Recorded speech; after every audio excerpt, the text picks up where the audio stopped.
Está con nosotros Pedro Bayúgar, que es un dirigente nacional de SADOP, hasta hace poco fue secretario general de SADOP Santa Fe. ¿Qué tal, Pedro? Gracias por haber venido. ¿Qué tal? Y está también Fede Gianre, mi amigo y compañero. Fede, ¿qué tal? ¿Cómo va? Buenas noches y felicidades. Y felicidades por lo que pasó y por lo que vendrá. Escuchaba lo que planteaban las chicas recién, qué situación que los estados, que los dirigentes políticos, que la política en general no puede resolver en todo en tantos años de democracia, por ponerle un plazo, y con tantos recursos disponibles también, ¿no?, para solucionar el problema a 140 familias. ¿Qué pensabas cuando escuchabas eso? Me acordaba de dos cosas. En primer lugar, durante la campaña de las PASO, nos cruzamos aquí sin debate con el senador Marcusi. Es verdad. Sí, en aquel entonces. Vos eras candidato a senador también por el Frente para la Victoria. Y bueno, veníamos de una inundación fruto de las lluvias, no tanto de la crecida del río, sino de lluvias y compañía. Y bueno, y nos preguntaron obras prioritarias para proponer de la provincia a la ciudad de Santa Fe, al departamento de la capital.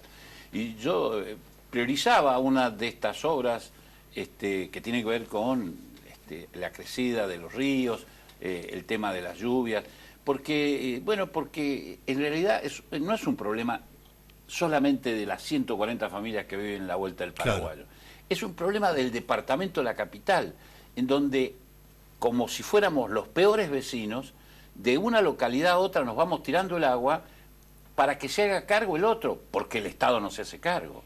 Y me parece que esto es lo que hay que, de alguna forma, sensibilizar y lograr que el Estado, no sé si el Estado municipal, porque en realidad ni el municipio de Rincón ni el municipio de Santa Fe a lo mejor pueden encarar obras de esta naturaleza, pero indudablemente la provincia no puede ser indolente frente a estas situaciones.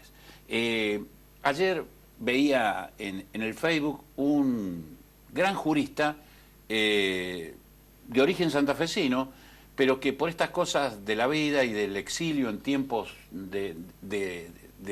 digamos, de persecuciones, fue a parar a La Pampa. Y fue a parar a La Pampa a ayudar a la casa de un ingeniero, en donde había carpetas en las que se expresaban proyectos para, precisamente, compartir, por decir así, el agua en aquellos lugares donde sobra. Diría Macri, hay algunos lugares donde sobra y hay lugares donde falta, ¿no? Bueno, precisamente evitar que sucedan esas cosas con canalizaciones, con acueductos y demás.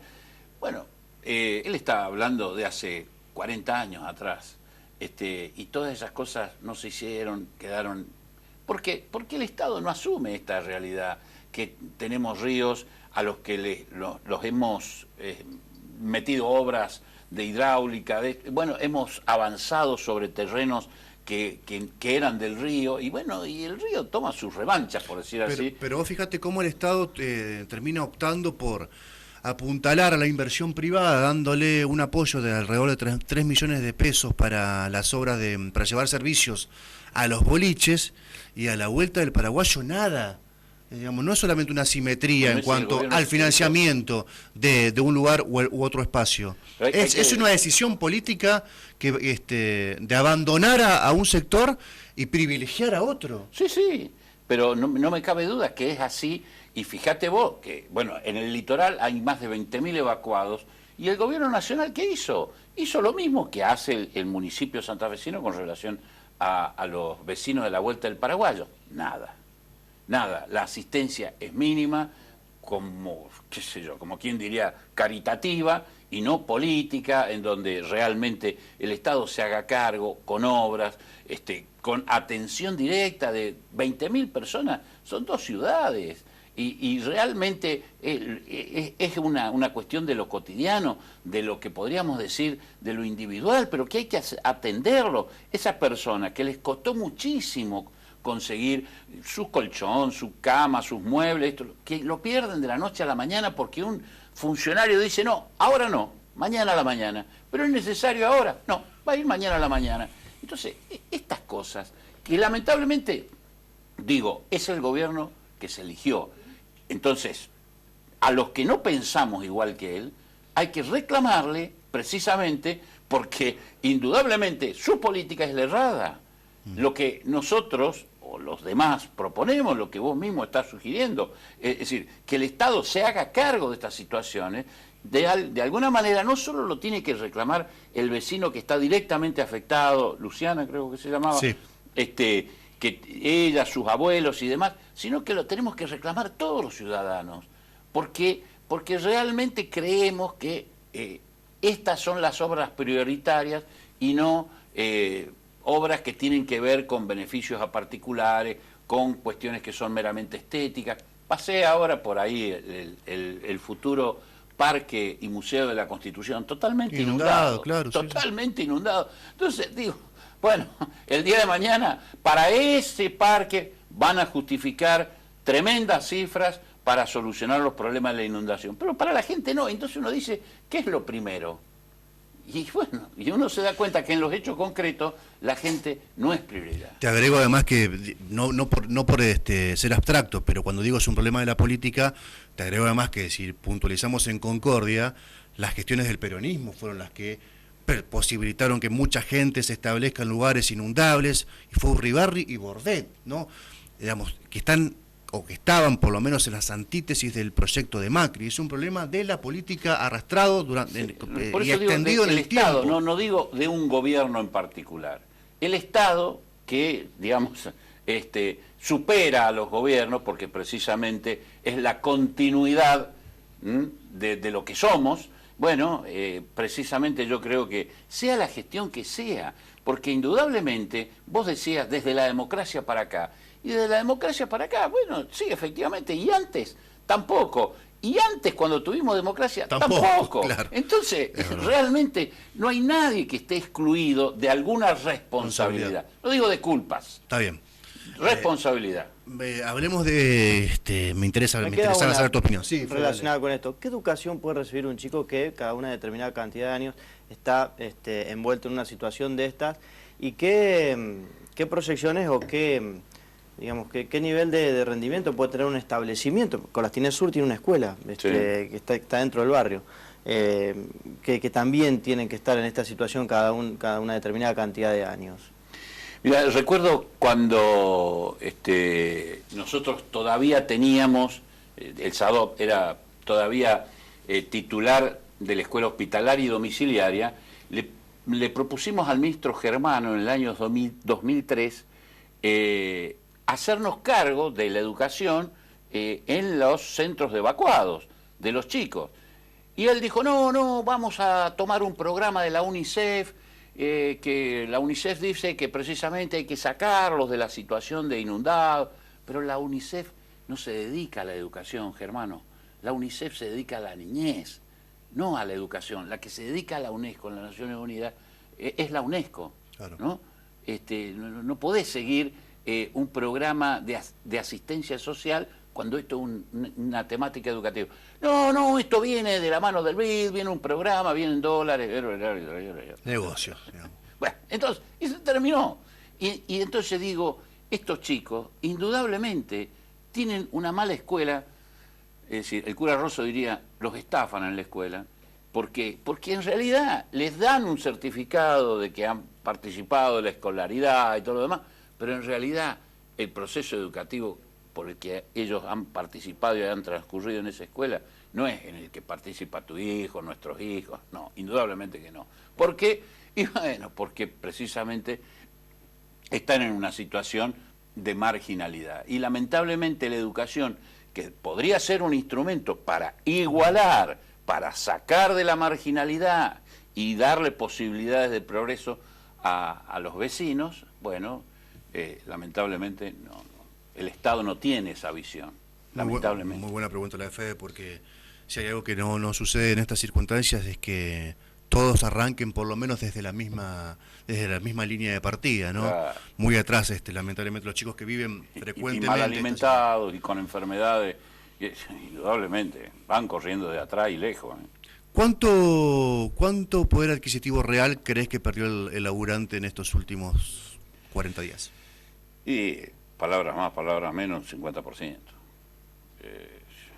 Si no es 50, 40 y pico. Es decir, en estos últimos 40 días, que algunos ponen el 15 de noviembre, pero en realidad creo yo que desde que se supo que había segunda vuelta, empezaron los aumentos por las dudas, y entonces realmente, bueno, hoy estamos con esos aumentos a cuenta y más la devaluación, realmente la pérdida del poder adquisitivo del salario. Hoy miramos los números que el Ministerio de Educación los hace públicos, ¿no? En donde en algunas provincias el salario de un maestro de grado ha quedado por debajo del salario mínimo vital y móvil. El salario mínimo vital y móvil está en 6.060 pesos, y bueno, y los maestros de grado en esas provincias, que son varias, ganan 5.600 pesos.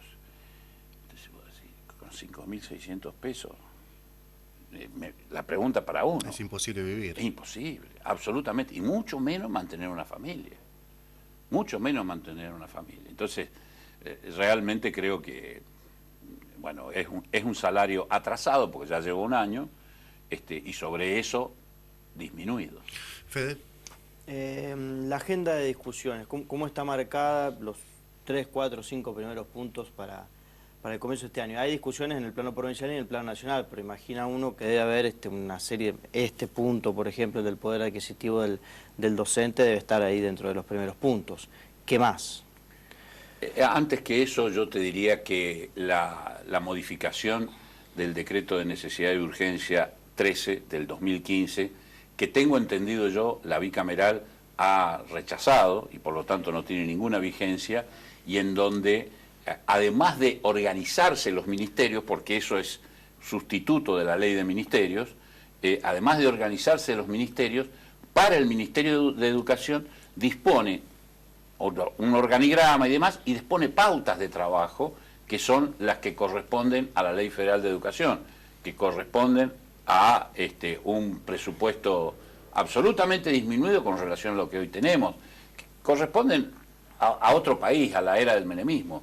Y entonces, de alguna manera, esto nosotros lo primero que le planteamos el 11 de diciembre al ministro cuando nos recibió en su despacho fue... A Esteban Bullrich. A Esteban Bullrich, exacto. Le planteamos, todos los gremios docentes, le planteamos, bueno, ¿qué significaba eso? El dejo es un error. Bueno, si es un error, rectifíquelo ya. Después recibió individualmente a los gremios. A nosotros nos recibió el 18 de diciembre. Le preguntamos por el decreto. Y no, es medio largo esto, porque son 27 firmas, y entonces eso demora. Bueno, pasó. Vuelvo a repetir, creo que la bicameral ha rechazado ese decreto de necesidad y urgencia, y por lo tanto no tiene ningún valor. El 7 de enero nos ha convocado a una reunión de paritaria. Si a ese momento no está modificado el DNU 13, no sé qué va a pasar. Creo que la reunión va a tener 5 minutos, porque en realidad, si él no tiene legalidad para todo este planteo, claro, realmente, ¿para qué seguir discutiendo? ¿Para qué seguir discutiendo y con quién estamos discutiendo? ¿No? ¿Hay algún porcentaje, Pedro, que se avisora como piso para ir a discutir en la provincia con Farías o con Balaguer o con quien sea? Mira, yo no he estado con los compañeros que van a encarar la discusión. Que es Patricia Munier en este caso. Patricia Munier y los demás compañeros, porque en esto no nos engañemos. No es que ANSAFE tiene su mirada, nosotros nos reunimos y nos ponemos de acuerdo y vamos y encaramos, porque en última instancia representamos al conjunto de los trabajadores de la educación y lo tratamos de hacer lo más uniforme posible, y para eso dialogamos previamente. A nivel nacional, hoy habían algunas apreciaciones que hablaban de un 38% que iban a pedir. En realidad, en esto, a nivel nacional, tenemos que considerar el incentivo docente, la situación de estas provincias, que son 8 provincias y que bueno, necesitan de un aporte complementario de la nación, porque de nada vale que mañana salgamos diciendo que el salario mínimo o el piso de un maestro de grado a nivel nacional son 12.000 pesos, si en realidad la nación va a tener que poner 8.000 y algunas provincias se van a tener que hacer cargo de eso y si pueden algún pesito más. Pero en realidad la economía de las provincias, de la nación, no está tan disociada. En realidad dependen de las mismas pautas económicas y por lo tanto tenemos que ver un poco cuáles son los efectos de esta devaluación, cuáles son los efectos de la quita de subsidios de electricidad, gas y compañía, y entonces, bueno, eso qué va a significar, el impacto de las boletas, porque todo el mundo dice, sí, ahora la boleta de la luz, ahora a vos te va a llegar el triple. Pero no, en una de esas no, que consumo menos, que consumo...